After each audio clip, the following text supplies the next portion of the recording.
Welcome to ప్రజా TV ప్రేక్షకులకు నమస్కారాలు. వార్తలు చదువుతున్నది మీ ఆంజనేయులు. ముందు లారీ అన్ని టపా టపా కొట్టాడు. చూపించేసరికి మా అబ్బాయి కాడికి వచ్చాడు. పట్టుకొని డబ్బి మనం కొట్టుకుంటూ జీప్ ఎక్కించుకొని కూతురు తిట్టుకుంటూ తీసుకెళ్ళాడు సార్. నేను ఎంత బట్టలు ఆడుకున్నాను సార్.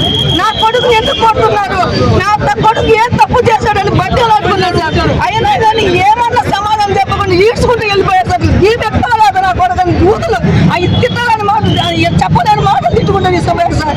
మళ్ళీ అక్కడికి పోయినాక మళ్ళీ గవర్నమెంట్ హాస్పిటల్ పోతే అమ్మ దాన్ని మళ్ళీ తీసుకుపోతున్నారమ్మ. తర్వాత 12:30 వరకు వాడి కోసం కాపలా కాచుకొని ఏడుస్తా ఆయన ఏఎస్ఐఎన్ గారికి ఫోన్ నెంబర్ ఉంటే ఫోన్ చేశాను సార్. మా అబ్బాయి ఇన్ని దెబ్బలు దగ్గర సార్, నొప్పులు పడుతున్నాయి సార్, తిని మాత్రం వేసుకుంటారు సార్ అని బట్టలు ఆడుకుంటే అమ్మ పంపిస్తాం పంపిస్తామని 12:30 వరకు. మీకు కావాల్సిన న్యాయం ఏంటమ్మా? మాకు కావాల్సింది ఎందుకు పట్టాడో మాకు తెలియాలి. మేము ఒక గౌరవంగా పట్టేవాళ్ళం.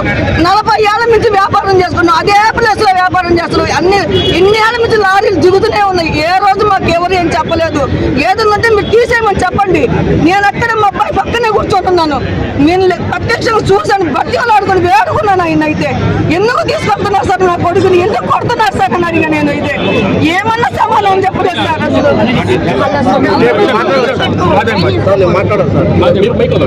అంతమంది రాదు.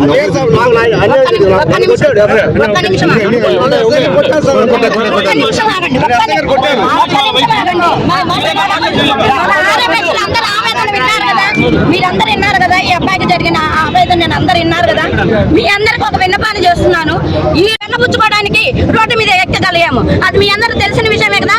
మన చంద్రబాబు నాయుడు గారు కానీ మన లోకేష్ గారు కానీ మనకి తగిన న్యాయం చేస్తారు. ఏ గవర్నమెంట్ లో పోయిన గవర్నమెంట్ లో మీకు తెలుసు ఎంతమందికి అన్యాయం జరిగిన ఈ విధంగా రోడ్లకి ర్యాలీ చేశారా మీరందరూ చెప్పండి. ఈ రోజు మనందరికీ స్వతంత్రం వచ్చిందంటే మనం మంచి గవర్నమెంట్ ఎన్నుకున్నాం. ఈ గవర్నమెంట్ మనందరికి న్యాయం చేస్తుంది. ర్యాలీ చేయడం వల్ల మా ఉద్దేశం మాకు న్యాయం జరగాలి, వ్యాపార సంఘాలకి న్యాయం జరగాలి, ఆర్య వైశ్యులకి న్యాయం జరగాలి.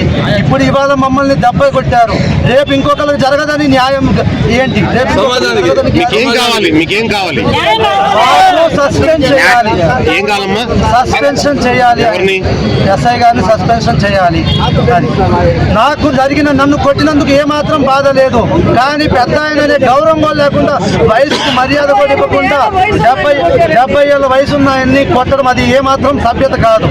అది ఇప్పుడు ఎట్లా అంటే విచక్షణ రహితంగా ఏమి అదేదో పాత కక్షను కొట్టినట్టు నన్ను కానీ మా నాన్నగారిని కానీ అట్లా అక్కడికి వెళ్ళి ట్రీట్మెంట్ చేయించుకునే లోపే వాళ్ళు మమ్మల్ని స్టేషన్ మీద ఎఫ్ఐఆర్ ఫైల్ అయింది అని చెప్పి తీసుకెళ్ళిన తర్వాత మమ్మల్ని కొద్దిసేపు కూర్చోబెట్టి మాట్లాడారు. తర్వాత ఎంటీ పేపర్స్ మీద సైన్ చేయించుకున్నారు. 12:30 వరకు, రాత్రి 12:30 వరకు ఉంచారు. అక్రమంగా మమ్మల్ని ఏం చేయకుండానే, మా తప్పు ఏం లేకుండానే మాట్లాడనీయకుండా కొట్టడము, అన్న మమ్మల్ని అట్లా అక్రమ కేసులు పెట్టి ఇస్తానని బెదిరింపులు చేయడము, అట్లా బూతులు మాట్లాడటము, చాలా చాలా చేశారు వాళ్ళు.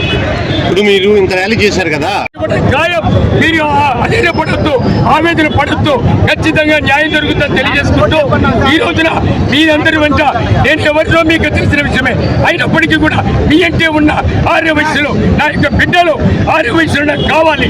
ఏ రోజైనా సరే పొలిటికల్ కి ఉపయోగపడేటువంటి పరిస్థితుల్లో వీళ్ళందరూ నడుస్తారని తెలియజేసుకుంటూ ఇది నాకు జరిగినదిగా భావించి జరిగింది కనుక